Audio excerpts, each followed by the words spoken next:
يا إمام الرسل يا سندي الله الله أنت بعد الله معتمدي فبدنياي.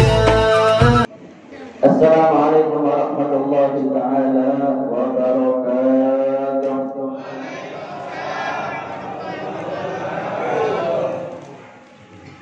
الحمد لله الذي بنعمته تتم الصالحات وبذكر صالح عباده تتنزل الرحمات والبركات والسكنات والخيرات والمسرات بجاه سيد السادات وتدفع عنا الآفات والعاهات والبليات.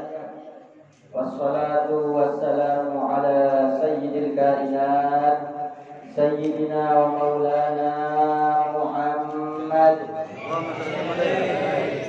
إمام أهل الدنيا والآخرة وعلى آله ذوي النفوس الطاهرات وأصحابه الأنجم الزاهرات. اللهم لا عيش إلا عيش الآخرة فارحم الأنصار منهم والمهاجرات. رب اشرح لي صدري آمين. رب اشرح لي صدري ويسر لي أمري واحلل عقدة من لساني يفقهوا قولي. سبحانك لا علم لنا إلا ما علمتنا إنك أنت العليم الحكيم. ربي فاجعل مجتمعنا غاية حسن الختام واعطنا ما قد سألنا من عطاياك الجسام واكرم الأرواح منا بلقاء خير الأنام. واكرم الأرواح منا بلقاء خير الأنام واقله المختار عنا من صلاة وسلام آمين يا رب العالمين. أما بعد, Hadratul muhtaramin wal mukarramin yang sama kita muliakan, kita hormati, kita cintai dan kita taati. Segenap para warasatul anbiya, para pewaris baginda Nabi besar Muhammad sallallahu alaihi wasallam. Yang Al-Faqih tidak bisa sebutkan satu persatu, banyak di kiri dan kanan saya. Di depan Al-Faqih juga mungkin ada banyak hadir di tengah-tengah kita. Para ustaz, para tuan-tuan guru, para kiai, para tokoh masyarakat, para penerus perjuangan baginda Nabi besar Muhammad sallallahu alaihi wasallam. Kita doakan mudah-mudahan mereka semuanya diberikan sehat walafiat, panjang umur, penuh taat, bisa mendapatkan keberkahan ilmunya yang manfaat dunia akhirat. Amin ya rabbal alamin. Dan segenap hadirin wal hadirat, muslimin muslimat pecinta baginda Nabi besar Muhammad sallallahu alaihi wasallam, mudah-mudahan duduknya kita, kumpulnya kita di majlis yang mulia, di musalla yang mulia, di tempat yang mulia, memperingati daripada kelahiran manusia yang paling mulia. Mudah-mudahan kita semuanya dimuliakan oleh Allah, dipandang oleh Rasulullah, diridhai oleh Allah, diridhai oleh Rasulullah, senantiasa selalu dijimpulkan dengan orang-orang saleh, dengan Nabi Muhammad sallallahu alaihi wasallam di dunia sampai kelak nanti di surga, di jannatil firdausil a'la ma'an nabiyyin wasiddiqin wasyuhada wassalihin. Segala hajat semoga dikabulkan oleh Allah, dosa-dosa semoga diampunkan oleh Allah, pahala kebaikan dilipat gandakan oleh Allah, dan mudah-mudahan anak-anak kita jadi anak-anak yang saleh salihah, keluarga kita semuanya jadi keluarga sakinah mawaddah warahmah, yang belum mendapatkan jodoh cepat ketemu jodohnya, yang saleh dan salihah, dan belum ketemu pekerjaannya mudah-mudahan dibukakan pintu rizkinya yang penuh berkah dunia akhirat. Amin ya rabbal alamin. Tak henti-hentinya menyebut nama Nabi Muhammad SAW, tak henti-hentinya merayakan maulidnya Nabi Muhammad SAW.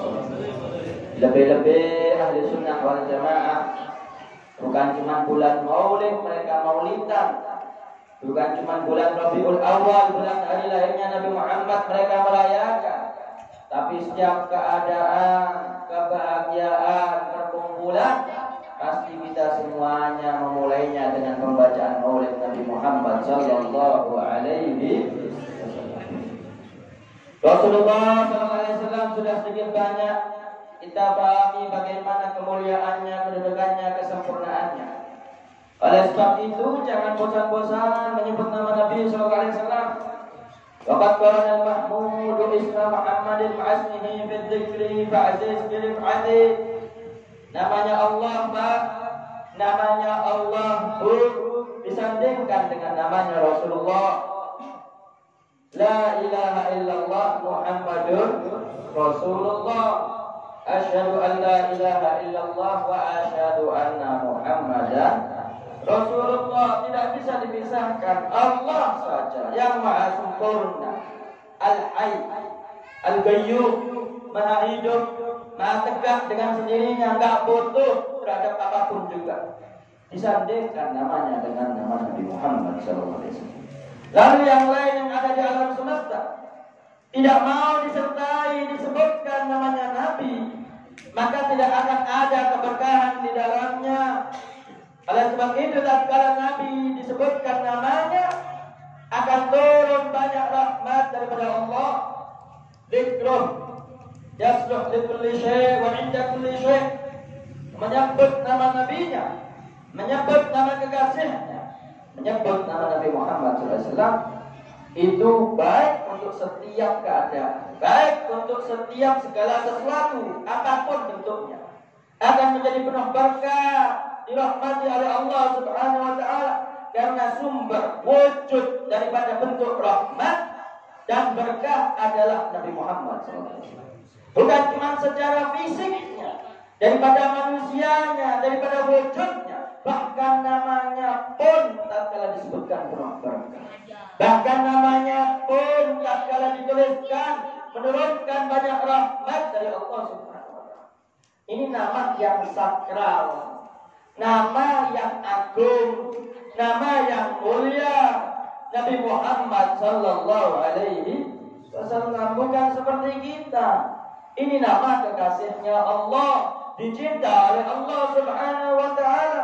Bahkan para ulama, para nabi, para rasul, Abul Bashar, bapak seluruh manusia, Nabi Adam bahkan itu tawassul dengan namanya Rasulullah. Sebelum Rasulullah dicipta di atas dunia, dilahirkan di atas bumi, Nabi Adam sudah bertawassul dengan namanya Nabi Muhammad sallallahu alaihi wasallam. Kenapa Nabi Muhammad bersabda, kuntu nabiyyan wa Adam bainal ma' wa tin. Aku sudah jadi nabi dan Nabi Adam masih antara air dan tanah. Kuntu nabiyyan wa Adam bainar ruhi wal jasad. Aku sudah jadi nabi, Nabi Adam masih antara roh dan jasad. Kuntu awalan nabiyyina fil khalqi wa akhirahum fil ba'd. Aku yang pertama kali nabi dicipta oleh Allah Subhanahu wa taala dan yang paling terakhir diutus di atas muka bumi oleh Allah Subhanahu wa taala. Walaupun setelah 40 tahun nabi tatkala sudah lahir di dunia baru diutus menjadi nabi. Tapi Nabi Muhammad sudah jadi nabi sejak awal mula di sana. Karena nabi sudah jadi nabi sejak pertama kali dicipta oleh Allah Subhanahu wa taala. Berbeda dengan para nabi, para rasul yang lainnya. Mungkin belum mendapatkan kemuliaan seperti Rasulullah SAW. Kalau Rasulullah itu dikenal dengan irhasot. Mulai lahir ada nampak keajaiban, keluar biasaan yang didapati oleh Nabi Muhammad SAW dan tidak didapati oleh makhluk yang lainnya. Itu sudah menunjukkan tentang kesempurnaan, keistimewaan Nabi Muhammad Sallallahu Alaihi Wasallam. Sallu ala Nabi Muhammad. Yang sering kita dengar syairnya, khusus Nabi Nabi Asyir Khisal, lam yahtalim qattu wa ma lahu dilal. Nabi Muhammad gak pernah maaf mimpi basah, junub atau ihtilam. Nabi Muhammad gak pernah. Wa ma lahu dilal, dan Nabi Muhammad gak pernah punya bayangan. Wa fi riwayah karena tudillul ghamamah tuti'uhu sa'aib.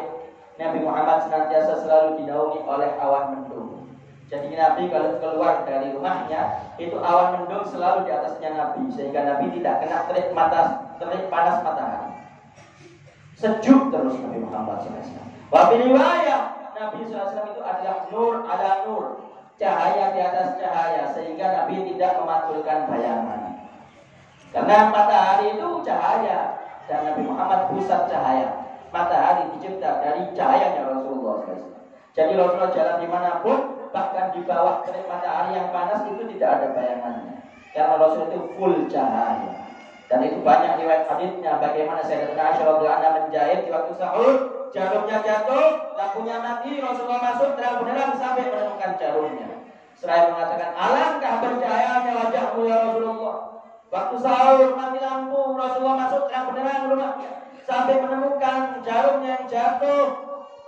Oleh sebab itu dalam dibak disebutkan fajriul jabin, wajahnya Nabi itu memancarkan cahaya. Dalam qasidahnya Hasan bin Thabit syair Rasulullah disebutkan bahwa beliau lamma ra'aitu anwarahu sata'an. Tatkala aku memandang wajahnya Nabi, aku melihat cahaya memancar dari beliau. Wadahtu min khaybati kafi ala basari, spontan aku letakkan telapak tanganku atas mataku. Khaufan ala basari min husni qal'ati, karena mataku enggak mampu, aku takut mataku rusak.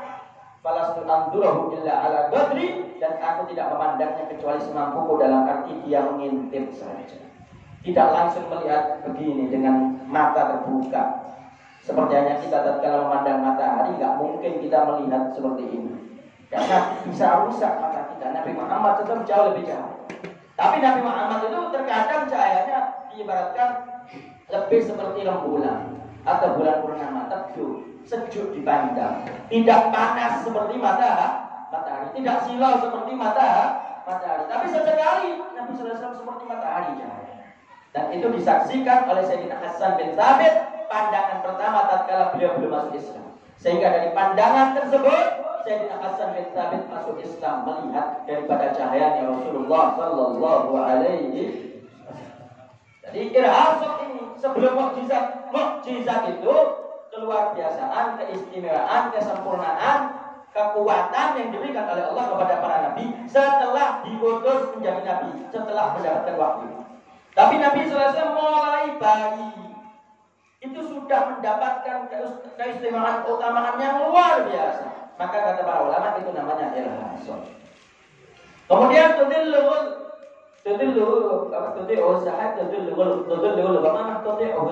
selalu dinaungi oleh kawan rumah. Diriwayatkan begitu.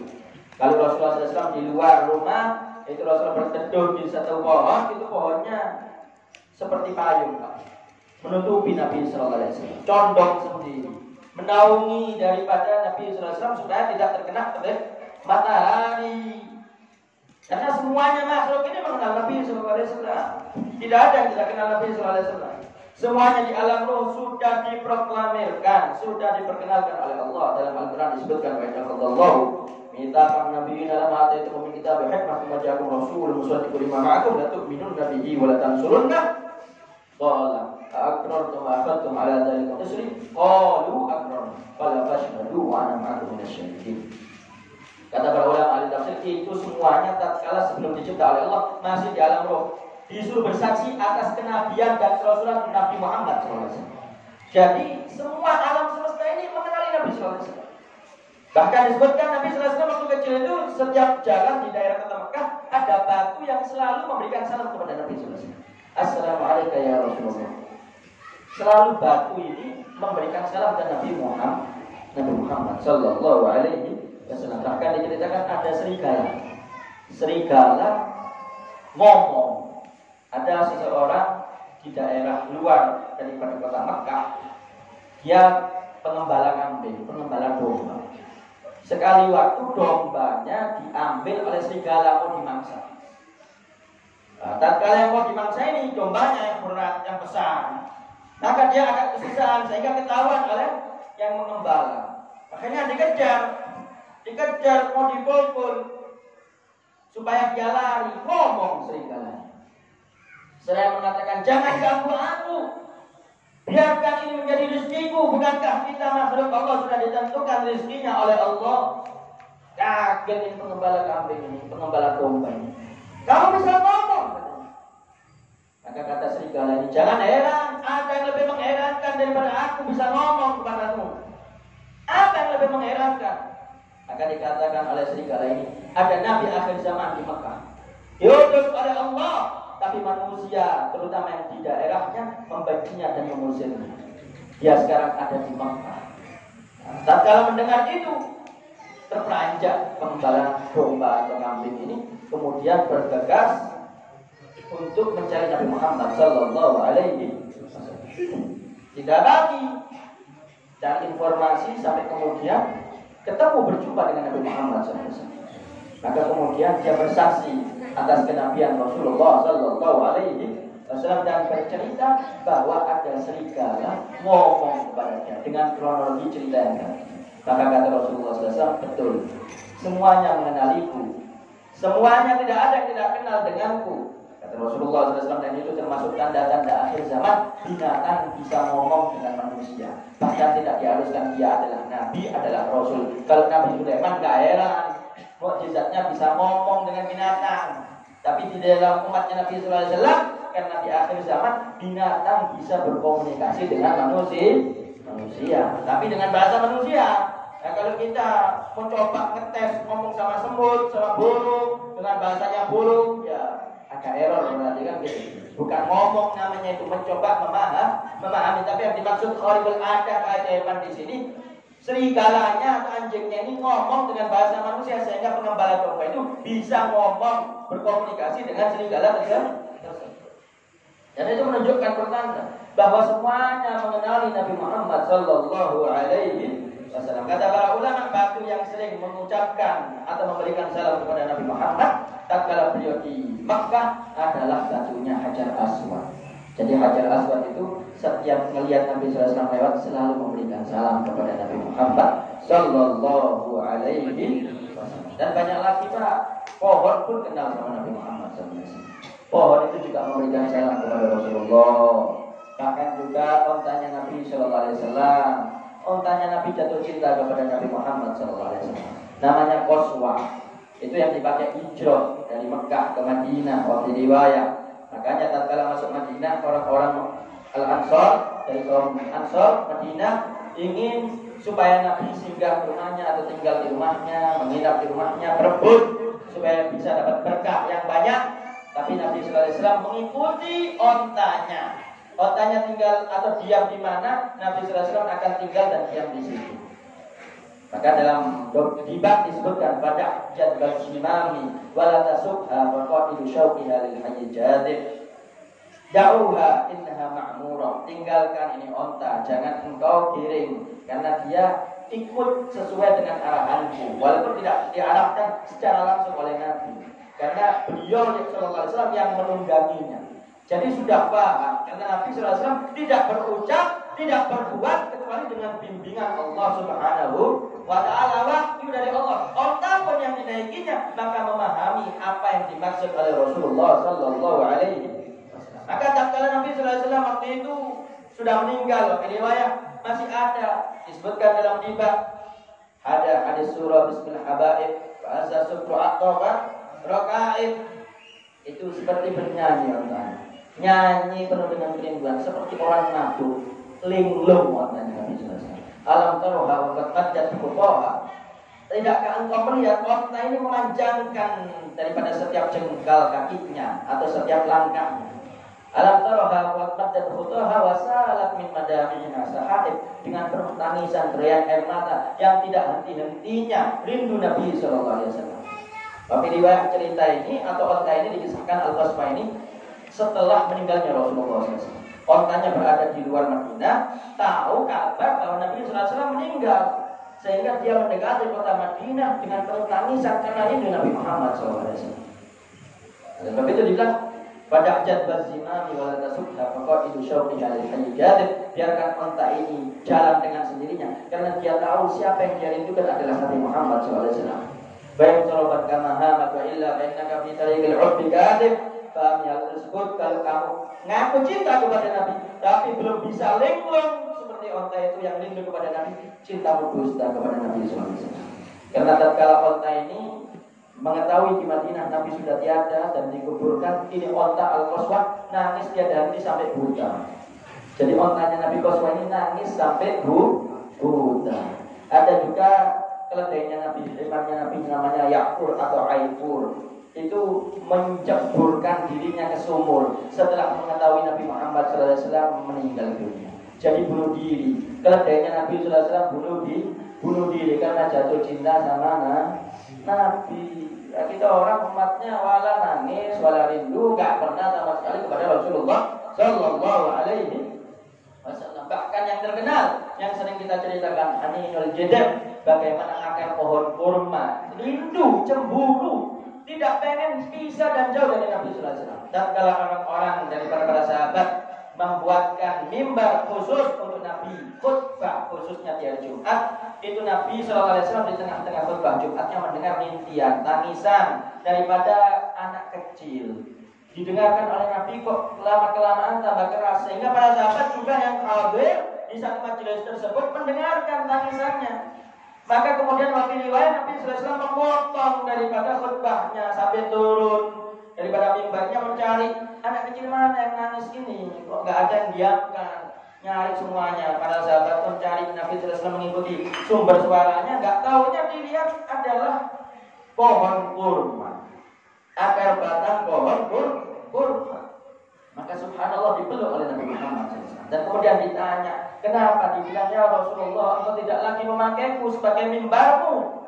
Karena dulu Nabi sebelum punya mimbar, itu akar pohon kurma dinaiki, diinjak oleh Nabi, sehingga posisi Nabi lebih tinggi, sehingga para sahabat semuanya bisa memandang Nabi. Kan sunnahnya, afdalnya terlebih waktu khutbah itu posisinya lebih tinggi, sehingga para hadirin bisa memandangnya dan khusyuk memperhatikan apa yang disampaikan. Tapi setelah membuat mimbar, Nabi SAW tidak lagi memakainya atau menginjaknya sebagai mimbarnya. Maka kata akar pohon kurma itu, ya Rasulullah, kamu tidak lagi memakaiku sebagai mimbarmu. Dibilang oleh Rasulullah, maukah engkau aku kasih dua pilihan, jadi mimbarku di dunia tapi gak jumpa lagi sama aku di akhirat, atau jadi mimbarku selamanya di dalam surga dan hidup kekal selamanya bersama aku, kata Rasulullah Sallallahu Alaihi Wasallam. Maka daripada akan pohon kurma memilih untuk supaya masuk ke dalam surga selalu bersama Nabi Muhammad Sallallahu Alaihi Wasallam. Kata para ulama, sekiranya Nabi tidak turun dari mimbarnya dan tidak memeluk daripada akar pohon kurma tersebut, akar pohon kurma tersebut akan menangis sampai hari kiamat.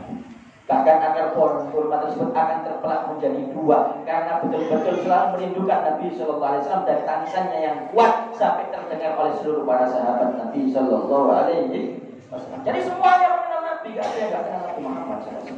Luar biasa Rasulullah ini, ma'ruf.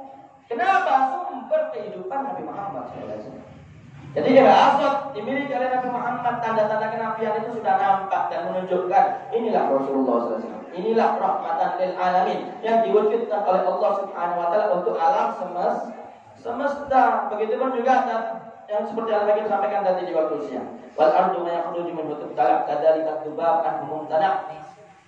Bumi ini tahu Pak berebut berkah daripada buat hajatnya Nabi Sallallahu Alaihi Wasallam. Bukan cuma sahabat yang berebut ludahnya, berebut daripada bekas air wudhunya, bumi pun berebut berkahnya Nabi. Setiap selesai buat hajat hilang bekasnya, enggak ada. Bumi berebut. Begitupun juga disampaikan, kadzalika dzubab anhum tanaq, Nabi tidak pernah dihinggapi oleh lalat. Waktu riwayat karena memang Nabi steril bersih terus, enggak pernah ada bakteri noda, kuman, enggak ada. Bersih terus steril Nabi Sallallahu Alaihi Wasallam, apalagi virus corona enggak ada Nabi Muhammad Sallallahu Alaihi Wasallam. Tapi riwayat karena lalat ini juga mengenal Nabi Sallallahu Alaihi Wasallam. Jadi mau hinggap kepada Nabi enggak berani. Ini Nabi Muhammad Sallallahu Alaihi Wasallam, makhluk yang paling mulia, yang paling suci. Jadi mau hinggap lalat itu enggak berani. Kalau kita hobinya hinggap lalat sampai punya tai lalat, tai kebo gitu. Kalau Nabi Muhammad tetap bersih steril, enggak ada tai lalat, enggak ada istilah tai lalat, enggak ada. Karena enggak pernah dihinggapi oleh lalat abadan, enggak ada ceritanya Nabi riwayat hadis menyebutkan lalat hinggap di badan Nabi atau di baju Nabi, enggak ada sama sekali. Jadi lalat enggak pernah hinggap di badan Nabi Sallallahu Alaihi Wasallam. Tahu semuanya. Begitu juga tanamu aina wa qalbu lam yanam min khalbi yara kama yara amam. Termasuk rasanya Nabi Sallallahu Alaihi Wasallam itu enggak pernah tidur. Tidurnya itu sekejap. Tidurnya Nabi sekejap, cukup sudah. Kuat, fresh, fit, luar biasa. Karena memang fisiknya nggak sama seperti kita. Seperti yang tadi kita ceritakan, 1 hari seperti 1 bulan masa tubuhnya Rasulullah. 4 bulan sudah bisa berdiri, 6 bulan sudah bisa berlari, 4 tahun sudah pandai memanah. Jadi Rasulullah SAW nggak sama fisiknya seperti kita, manusia tapi nggak sama seperti manusia yang lainnya. Diberi kekuatan super oleh Allah Subhanahu Wa Taala, bahkan 70 kali lipat daripada manusia biasa. Itu Nabi Muhammad SAW. Jadi Rasulullah luar biasa. Itu tidak pernah tidur, tidurnya sekejap. Wabah bulannya dan hatinya sama sekali tidak pernah lupa dari Allah. Kalau kita hukumnya lupa dari Allah, banyak maksiatnya. Padahal sholat yosik lupa, ngaji yosik lupa kepada Allah Subhanahu Wa Taala. Istaqwadda alaihi syaitan. Fatsawullah. Zikir kan gitu dalam Al-Quran disebutkan. Kita senantiasa selalu diselimuti oleh syaitan, sehingga lupa daripada Allah Subhanahu Wa Taala. Alhamdulillah min. Dan oleh sebab itu sebut-sebut namanya Nabi, nyebut namanya Nabi, ingat kepada Allah. Menurunkan rahmat dari Allah, menurunkan berkah dari Allah, menurunkan maghfirah dari Allah, menurunkan hidayah dari Allah, menurunkan banyak kebaikan daripada Allah. Sebut namanya saja menurunkan banyak kebaikan, apalagi sholawat. Karena dalam hadis disebutkan dalam riwayat, idza qadrat rijlu ahadikum falyadhkur ahada mahbuba.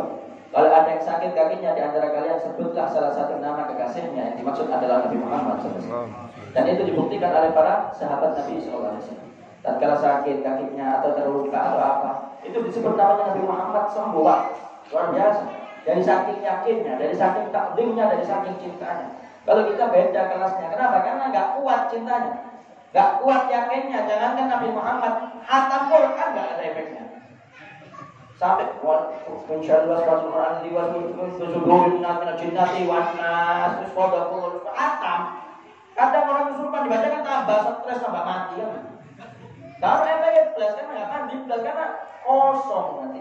Nggak ada cinta, nggak ada takdim, nggak ada rindu kepada Allah, kepada Rasulullah SAW. Kosong semuanya, jadi nggak ada efek. Sampai saya berbunda menyebutkan launa sahabat kadru ayat tu'aidu man ayat mu'inid ada harus imami. Sekiranya ada tulang belulang yang hancur roboh, kamu sebutkan namanya Nabi, bisa untuk kembali dihidupkan lagi oleh Allah Subhanahu Wa Taala. Dari saking hebatnya namanya Nabi Muhammad SAW. Jangan heran, orang alam semesta semua dicipta dari nurnya Rasulullah, apalagi tulang belulang. Itu sebutkan namanya Nabi Muhammad, dengan izin Allah pasti bisa dihidupkan kembali. Termasuk mukjizatnya Nabi itu menghidupkan yang mati. Seperti Nabi Isa menghidupkan yang mati. Bahkan Nabi lebih daripada itu, banyak disebutkan dalam kitab-kitab Nabi SAW menghidupkan yang mati. Termasuk diantaranya orang tuanya. Orang tuanya Nabi SAW itu dihidupkan kembali sesaat oleh Allah untuk bersaksi atas kenabian dan kerasulan Rasulullah SAW. Sehingga tidak ada perdebatan. Kalau di luar ahli sunnah wal jamaah mengatakan orang tua Nabi di neraka, nggak boleh. Kurang ajar itu namanya. Umatnya Nabi saja, Nabi gak ridho satu dari mereka masuk neraka, apalagi orang tua. Orang tuanya, mosok kata orang tua di jannah, gak mungkin toh. Orang tua nanti, anak sebaik ini, bakti yang mana kalau orang tuanya dibiarkan? Gak mungkin. Umatnya ahli maksiat saja dikasih syafaat, apalagi orang tua. Orang tuanya. Sebab itu kata para ulama, "Aiqantu an aban nabi wa ummuhu ahya wa rabbul karimul bari hatta syhida lahu bi sidqi risalatin saddiq fadil karamatul mukhtari hadzal hadits wa man yaqul bi dha'fihi fa huwa dha'if 'anil haqiqati 'ari." Aku yakin orang tuanya Nabi itu dihidupkan kembali oleh Allah sesaat sampai bersaksi atas kenabian dan kerasulan Nabi Muhammad. Terimalah dan percayalah akan hal tersebut. Siapa yang mengatakan ini hadis dhaif, ini hadis lemah, maka hatinya dan imannya yang lemah kepada Rasulullah SAW. Karena diriwayatkan Rasulullah setelah menjadi Nabi itu ziarah kepada orang tuanya dan di waktu itu dihidupkan kembali oleh Allah. Dan banyak orang datang kepada Rasulullah, ya Rasulullah, kalau kamu memang Rasul akhir zaman, Nabi akhir zaman, coba hidupkan kembali anakku yang sudah mati. Kalau dia bisa hidup kembali, aku beriman kepada-Mu. Betul kamu beriman kepada Rasulullah? Iya betul. Maka didatangi oleh Rasulullah, ya fulanah bin fulanah bumi biiznillah. Wahai hamba Allah, wahai perempuan, bangunlah dengan izin Allah. Tangi Pak, antek. Labbaik wa sa'daik ya Rasulullah. Marhaban ya Rasulullah. Waktu banyak begitu. Langsung orang tuanya beriman kepada Nabi Muhammad SAW. Karena Nabi ini mengungguli semua para Nabi, para Rasul. Jangankan menghidupkan yang mati, bulan dibelah menjadi dua bisa Bapak. Bulan jauh lebih hebat dari cuma sekedar menghidupkan yang mati. Yang mati bulan bukan jemblong, bukan onde-onde. Ente pikir onde-onde planet besar dibelah jadi dua, diabadikan dalam Al-Quran, apalagi yang lain kecil. Menghidupkan mati yo gampang, nemen dari Nabi Muhammad. Bulan dibelah menjadi dua, siapa yang bisa yang paling hebat untuk membelah bulan seperti Rasulullah? Gak ada orangnya. Butuh pakai pesawat orang aling, dari luar angkasa butuh berapa granat nuklir, nggak bisa menghancurkan bulan menjadi dua, nggak bisa. Manusia siapapun nggak bakal bisa membelah bulan menjadi dua, kecuali Nabi Muhammad SAW. Apakah ada yang lebih hebat, lebih dahsyat daripada kesaktian, kesempurnaan, khawarikul adat seperti Rasulullah SAW? Tapi mukjizat yang paling besar yang didapat oleh Nabi adalah Al-Quran. Walaupun membelah bulan hebat banget, tapi tetap Al-Quran yang luar biasa. Dan itu damat ladaina untuk kita semua, untuk supaya kita bisa menikmatinya. Nah, kita orang nggak tahu baca Quran, nggak tahu buka WhatsApp dibuka terus, Facebook nggak dimari ya, YouTube, waduh hatam ibu mana buka mana teluk mana tidak mari. Al-Quran nggak pernah dibaca. Nah, mungkin kita ini punya Nabi Muhammad gak dinikmati mukjizatnya Al-Quran, segala sumber keilmuan, segala sumber rahmat daripada Allah Subhanahu Wa Taala, tapi disia-siakan, bingung. Oleh sebab itu dalam Al-Quran qul bi fadlillah wa bi rahmatihi fa bidzalika falyafrahu. Kamu punya Nabi, wahai umatnya Nabi Muhammad. Kamu hendaknya senang terus, gak pantas jadi umatnya Nabi susah. Punya Nabi Muhammad kok susah, ya ini gak paham tentang keistimewaan Rasulullah. Kalau dia paham tentang istimewa Nabi, gak bakal susah punya Nabi Muhammad Sallallahu Alaihi Wasallam. Oleh sebab itu sebut terus, dekatkan diri terus kepada Nabi Muhammad Sallallahu Alaihi Wasallam. Sanamu aina wa qalbu lam yanam min khalqi yara kama yara ama. Ta'rifu jawab aina yarkabu ta'ti ilai sur'atan la tahrabu. Dan itu tadi yang kita cerita dan bagaimana binatang-binatang mengenali Nabi Sallallahu Alaihi Wasallam. Bahkan diriwayatkan satu cerita, ada kijang betina datang kepada Nabi Sallallahu Alaihi Wasallam dan dengan leher terikat menghampiri Rasulullah SAW, seraya memanggil Rasulullah, ya Rasulullah. Kaget Rasulullah karena Rasulullah di tengah padang pasir, dilihat gak ada orang, gak tahunya ada kijang mendekat. Kijangnya kijang betina dalam keadaan terikat lehernya, seraya memanggil Nabi, ya Rasulullah, wahai Rasulullah, tolong aku terikat. Dibilang kau kan dikembala, kau kan ada yang punya. Dibilang ya Rasulullah, aku mempunyai 2 anak yang masih kecil, butuh dengan susuku. Tolong lepaskan aku sebentar untuk menyusui anakku.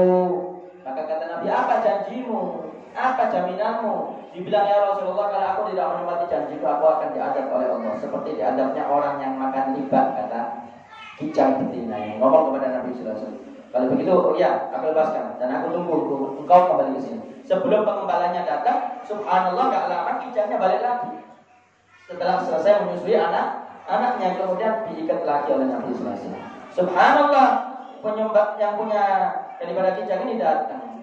Maka Nabi Sallallahu Alaihi Wasallam mengatakan, lepaskan kijangmu ini, dia kasihan punya daripada anak-anaknya yang masih kecil butuh kepada susunya. Maka kata sahabat yang punya kijang ini mengatakan, kalau engkau yang meminta, wahai Nabi Sallallahu Alaihi Wasallam, aku lepaskan. Maka subhanallah dilepaskan. Maka dalam kejauhan kijang itu ngomong kepada Nabi Sallallahu Alaihi Wasallam, aku bersaksi engkau adalah utusan Allah Subhanahu Wa Taala, Nabi akhir zaman penuh dengan rahmat. Ngomong dan disaksikan oleh sahabat Sallallahu Alaihi Wasallam. Oleh sebab itu sebut terus namanya Rasulullah SAW. Kalau Rasulullah sakti, sesuai keramat, tinimbang Nabi Muhammad SAW nggak ada, Pak. Lebih hebat dari Rasulullah SAW nggak bakal pernah bisa kita temukan. Karena Nabi Muhammad ini tidak ada duanya, hanya satu dicipta oleh Allah Subhanahu Wa Taala, bentuk daripada kebesaran ketuhanan Allah Subhanahu Wa Taala. Dan terakhir, ya'lu julusal julasa sallallahu alaihi subhanahu wa ta'ala. Nabi sallallahu alaihi wasallam itu postur fisiknya atau bentuk tubuhnya itu tinggi, gagah. Kalau duduk bersama sahabat yang tinggi-tinggi nampak lebih tinggi sedikit Rasulullah dan gagah. Kalau duduk bersama sahabat-sahabat yang agak pendek, Rasulullah agak tinggi sedikit, gak terlalu tinggi. Duduk ataupun berdiri itu Rasulullah bisa molor.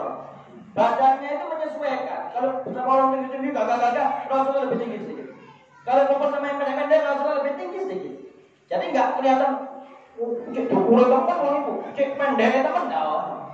Sempurna Nabi Sallallahu Alaihi Wasallam. Jangan heran, ini Nabi Muhammad ini yang paling sempurna dikasih oleh Allah, yang paling luar biasa dikasih oleh Allah Subhanahu Wa Taala. Katakan Habibun yuwarul badru min husni wajhi tahayyaratil albab fi wasfi ma'nahu. Ini kekasih Allah, rembulan saja cemburu dengan keindahan Rasulullah. Yang para aulia, para ahibah, para pecinta, para perindu Nabi Sallallahu Alaihi Wasallam itu kebingungan tatkala memikirkan hakikat Nabi Muhammad Sallallahu Alaihi Wasallam. Oleh sebab itu rindu terus sama Nabi, sebut terus namanya Nabi sampai nanti diberikan keistimewaan, kesempurnaan, lebih-lebih memandang wajahnya Nabi Muhammad Sallallahu Alaihi Wasallam. Seperti sahabat-sahabat itu mulia, Pak, istimewa. Kenapa? kumpul sama Nabi, memandang wajahnya Nabi, maka kedudukannya tinggi daripada yang lainnya. Tidak ada setelah Nabi Muhammad kecuali Abu Bakar, Umar, Utsman, Ali dan para sahabatnya yang lainnya. Kenapa istimewanya? Bukan karena amal ibadahnya hebat-hebat, ya memang hebat-hebat. Tapi yang paling utama mereka itu memandang wajahnya Nabi SAW. Dan mereka itu lebih unggul dari kita.